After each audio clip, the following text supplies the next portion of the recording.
Hello everyone. तो आज की वीडियो बड़ी इंटरेस्टिंग रहेगी।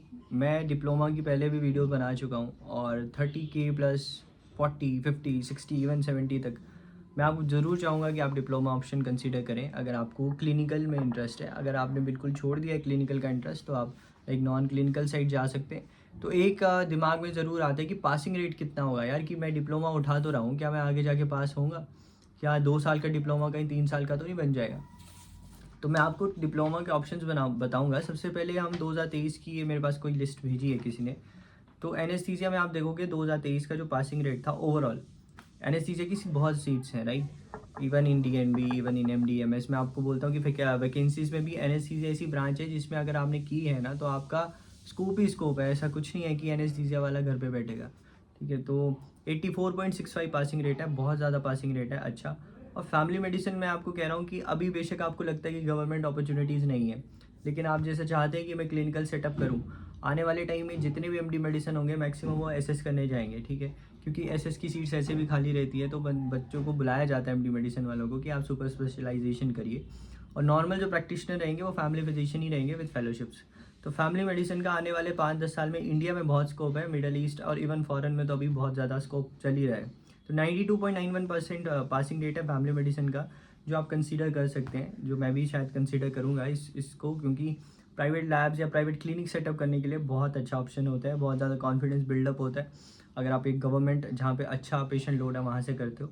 ऑब्स एंड गाइनी में भी जैसे कई लोगों को 20+ के रैंक है, 30 के आसपास भी रैंक है। तो ऑब्स एंड गाइनी अगर आपको डिसेंट कहीं से मिल रही है, लाइक 25K पे भी मिल रही है डिप्लोमा, 20K पे अच्छे डिप्लोमास मिल रहे हैं obs gynae, like in Chandigarh sector 16, तो आपको देखना है। और 78 मतलब 80% के आसपास ऑब्स गाइनी का भी लाइक पासिंग रेट है। ऑप्थेल्मोलॉजी और ईएनटी दो थोड़ी रिस्की ब्रांचेज हैं, बट इसका क्या हो गया ना, इसके कॉलेजेस भी ऐसे हैं कि जिसमें हैंड्स ऑन कुछ कुछ कॉलेजेस में अच्छा है, लेकिन यहाँ पे देखो पासिंग परसेंटेज ऑप्थेल्मोलॉजी 44, ईएनटी का सबसे कम है 30%। लेकिन आप देखोगे जो प्रैक्टिकल है ना उसमें तो यार 90% है। मतलब सारे कॉलेजेस में जो प्रैक्टिकल होते हैं बच्चों के, यानी कि जो डिप्लोमा के प्रैक्टिकल होते हैं उसमें सबको पास किया जाता है।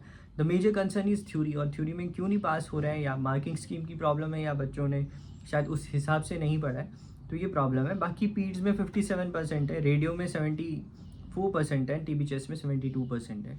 तो कुल मिला के डिप्लोमा ऑप्शंस बहुत अच्छे हैं।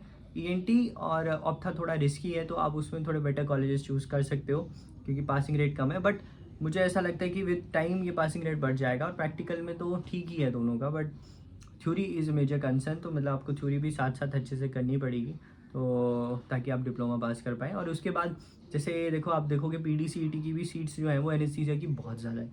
तो आप एक बार डिप्लोमा एनेस्थीसिया में घुस गए, मान लो 30K तक मिलता है, स्ट्रेट राउंड तक 31-2K तक एनेस्थीसिया।